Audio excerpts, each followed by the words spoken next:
Agora já com Pedro Duran e Railson Araújo, nosso analista aqui, também especialista em Vaticano, para falarmos sobre o conclave, porque é isso, chegamos àquele momento com a trilha sonora, com toda a ambientação, Railson, que aqui diariamente temos feito com o Pedro Duran, nessa expectativa sobre quem será o próximo Papa. E hoje a expectativa ela é ainda maior porque é o primeiro dia de votação. Então, o candidato que você vai trazer para a gente, Pedro Duran, tem que ser aquele apontado como um dos favoritos. Eu espero isso de você. Esse de hoje é um que tem crescido nas apostas entre os vaticanistas. Carol, dá bom dia aqui para o Railson, que sempre nos brinda com a presença dele.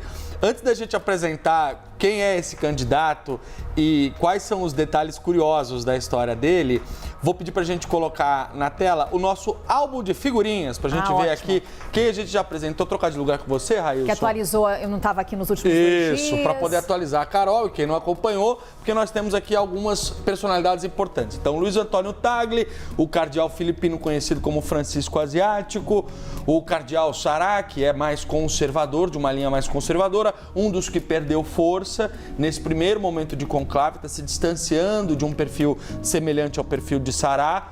O Matteo Zuppi, que continua forte na bolsa de apostas, o italiano arcebispo de Bolonha, que tem um perfil mais carismático. Pietro Parolin, o número 2 do Vaticano, chefe de Estado que auxiliou Francisco no trabalho dele ao longo dos últimos anos. O Jean-Marc Avellini, que é arcebispo de Marselha, que a gente também falou, que tem um perfil mais carismático, mais semelhante ao do Papa Francisco. O Peter Erdő, que é o húngaro mais conservador, esse tem despontado entre os conservadores como uma alternativa possível de alguém para ser apoiado por eles, já que há uma ala ali do conclave que tem uma linha mais conservadora. Pier Battista Pizzaballa, o patriarca latino de Jerusalém, o mais novo dessa tela, 60 anos, se fosse eleito papa teria um pontificado longuíssimo. Sim. E o Peter Turkson, que a gente mostrou ontem, o ganês, fala 6 línguas, poliglota, biblista. Railson também comentou sobre ele aqui, uma personalidade importante. Agora, eu vou fazer, antes da gente apresentar o nosso cardeal de hoje, uma viagem saindo direto da Capela Sistina. Coloquei aqui no tablet um mapa para a gente poder mostrar, porque a gente vai fazer um passeio, tá, Carol e Railson? Vamos sair da região onde estão os cardeais, né? A gente tem ali a Capela Sistina, a Praça de São Pedro, e vamos fazer o seguinte, vamos viajar aqui. Estamos afastando o mapa para vocês já verem Roma, a Itália, e viajamos ao sul. Para onde você vai levar a gente, hein, Pedro? Vou levar vocês para a Ilha de Gozo, em Malta. Esse pedacinho aqui, quase imperceptível do mapa, ao sul da Itália, a Ilha de Malta. É de lá que vem nosso próximo cardeal. Aqui algumas imagens dessa bela ilha de Malta, que é conhecida porque muita gente faz intercâmbio em Malta porque é mais barato do que fazer em alguns lugares na Europa. E esse território pequenininho é de lá que saiu um cardeal importante, o cardeal Mário Grechi, que é quem a gente apresenta hoje. Mário Grechi, em 2016, ele... Fala, Carol. Não, porque eu vou, obviamente, sempre contar com a tua análise, já com o teu olhar, e aproveitar o Railson também. Então, quando você falou o nome, aí o Railson já concordou. De fato, é um dos favoritos, Railson. Esse ponto sínodo dos bispos, ele pesa bastante. Aqui, ó. Que era justamente aquilo que nós conversávamos mais cedo, não é, Carol? Eu falei que eu conversava com a Carol, Pedro, o seguinte, que fui até o ano de 63 e eu falava que o peso do Concílio Vaticano II, o peso que o Concílio Vaticano II teve no conclave de 63, eu acredito que o sínodo dos bispos pode ter neste conclave de 2025. Então já temos aí o ponto positivo, Pedro Duran, para você continuar a sua apresentação aqui pra gente. A gente tem alguns desses nomes carimbados aqui no nosso álbum que tem importância para o sínodo dos bispos. Mário Grechi, 68 anos, como o Railson estava falando, secretário-geral do sínodo, foi escolhido pelo Papa Francisco para ocupar essa função. Ele tem uma importância relevante. Eu separei uma notícia de jornal de 2016, lá de Malta, não sei se a gente consegue espelhar ela aí. Pronto, essa é uma notícia dos jornais da época lá de Malta em 2016. Bishop of Gozo to hold pilgrimage to pray for rain. O que aconteceu aí, Carol e Railson? Lá em 2016, Malta estava passando por uma das suas piores crises climáticas, uma seca muito grande. E o bispo da ilha de Gozo fez uma peregrinação para torcer pela chuva, para rezar pela chuva, para que chovesse.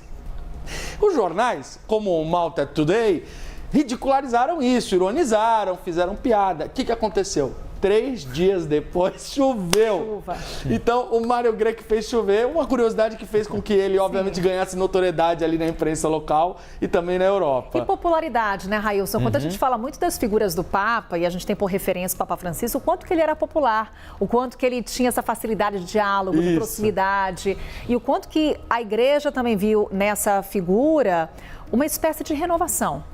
Só retomar aqui, aproveitando o gancho da notícia, para que aqueles que estão acompanhando em casa, será que esse cardeal, não sei não, ele é meio místico, meio maluco? Não, a igreja prevê uma oração para pedir chuva. Isso está presente nos livros oficiais da igreja. É que às vezes é pouco usado, mas é coerente. Ele não tirou da cabeça dele, ele aprendeu com a igreja esse tipo de prece. E aí o que acontece? Nas redes sociais se espalhou-se o meme dele vestido de cacique, fantasiado, pedindo chuva, o pajé Grech e tudo mais. Mas levando em consideração os fatores importantes aqui do Mário Grech, prestígio interno, ele tem uma força dentro da Igreja Católica, justamente por ter participado do Sínodo dos Bispos com uma função tão importante, e tem uma pegada mais reformista e mais sensível aos pobres, aos migrantes, à população mais vulnerável, que são algumas das características que também tinha o Papa Francisco. Pesa contra ele a origem de pouca relevância. Malta é o menor país da União Europeia, não tem força na comunidade católica internacional, não é um grande colégio eleitoral de cardeais, como, por exemplo, é a Itália, ou a França, Estados Unidos, ou até mesmo o Brasil, que tem 7 cardeais.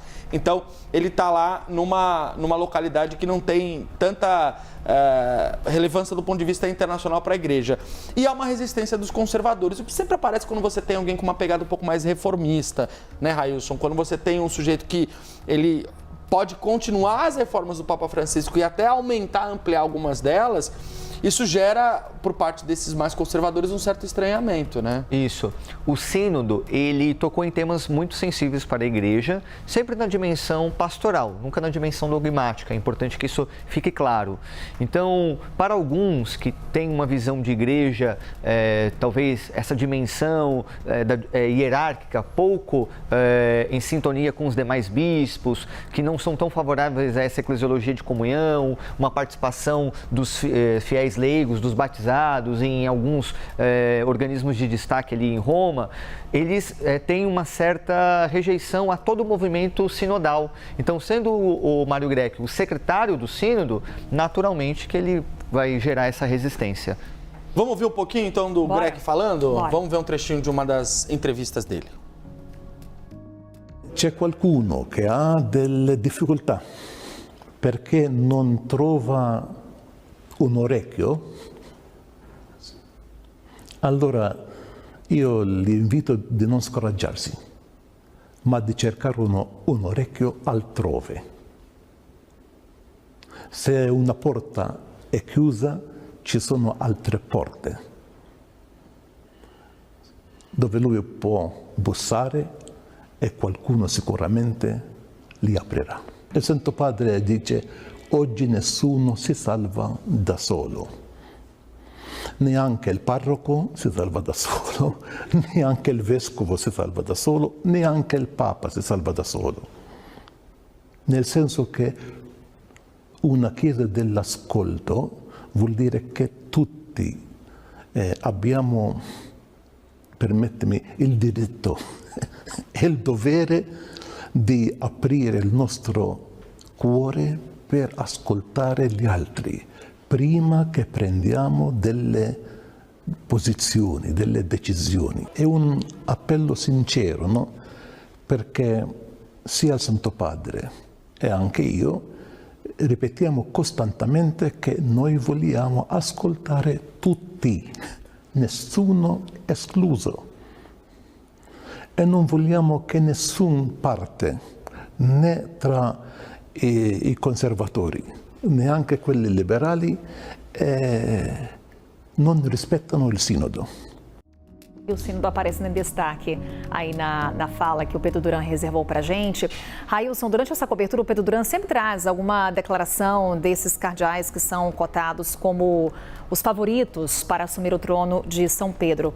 Qual que é aquela mensagem que o próximo Papa tem de trazer assim que iniciar o seu pontificado? Assim como os cardeais vêm comentando durante essas últimas congregações, este apelo à unidade, então comunicar justamente essa dimensão de que não só o colégio cardinalício, mas a igreja precisa ser testemunha da unidade. E esse elemento apareceu na primeira leitura da missa pro-eligendo pontífice. Então, o texto retirado do livro dos Apóstolos, do Atos dos Apóstolos, justamente destacava essa dimensão da unidade. Então, é o momento de comunicar a unidade, porque a igreja vai pedir pela paz, vai chamar a comunhão entre os povos, então ela que vai fazer esse apelo precisa também dar testemunho de maneira interna. Então acho que esse apelo para a unidade é um elemento importante, logo que o pontífice for eleito e fizer ali o seu primeiro pronunciamento. Não é à toa que nas últimas congregações gerais eles manifestaram a preocupação com as divisões internas da igreja. E essas divisões internas, elas se dão, inclusive, em temas polêmicos, como, por exemplo, a questão da população LGBTQIAP+, que o Mário Grech tem uma visão mais sensível do que outros cardeais para o acolhimento dessa população. Completando aqui, portanto, o nosso álbum de figurinhas, Carol, importante a gente destacar que o Peter Erdő, que a gente mostrou aqui, também teve uma participação no sínodo lá em 2014. Ele, inclusive, comandou a Assembleia Geral dos Bispos, foi relator, estava ao lado do Papa Francisco, e isso fez com que ele ganhasse muita popularidade dentro da própria igreja. Assim como o Mário Grech. Amanhã nós traremos aqui um outro perfil, se não tivermos a fumaça branca. Não sei se a gente vai completar isso tudo aqui, hein, Pedro Duran? É isso. Não, esses de baixo aqui acho muito difícil. Difícil, né, Railson? Eu acho que... Eu até estava para te perguntar mesmo, quando que você pretendia completar o álbum? Talvez esse álbum nunca fique completo, né? Mas aqui, efetivamente, a gente vai ter amanhã uma figura que também tem uma relação importante com essa conferência dos bispos e pro Papa Francisco. Só para a gente encerrar esse momento aqui de conversa, Railson, eu não vou fazer aqui uma saia justa com você para apontar um favorito dentre esses nomes aqui que o Pedro Duran nos trouxe. Mas, a partir desses nomes, a gente consegue definir uma linha que deve ser seguida pelos cardeais nesse conclave? Nós temos dentro desse quadro, eu penso que a grande maioria dos nomes em profunda sintonia com esse momento que a igreja vive, de sinodalidade, de eclesiologia, de comunhão. Eu acho que talvez aqui, também não vou me comprometer com nomes, mas é possível, eu tiraria alguns nomes, porque eu acho que eles não se enquadram dentro daquilo que foi apontado nas congregações gerais. Mais conservadores. São como os mais conservadores, mas não pelo fato de eles serem conservadores em si, mas por conta também o aspecto de idade e também em relação à forma que eles têm contribuído com a igreja a nível universal, não a nível local, a nível universal, mas nesse sentido. Você tem um Peter Turkson que tem 76 anos, né?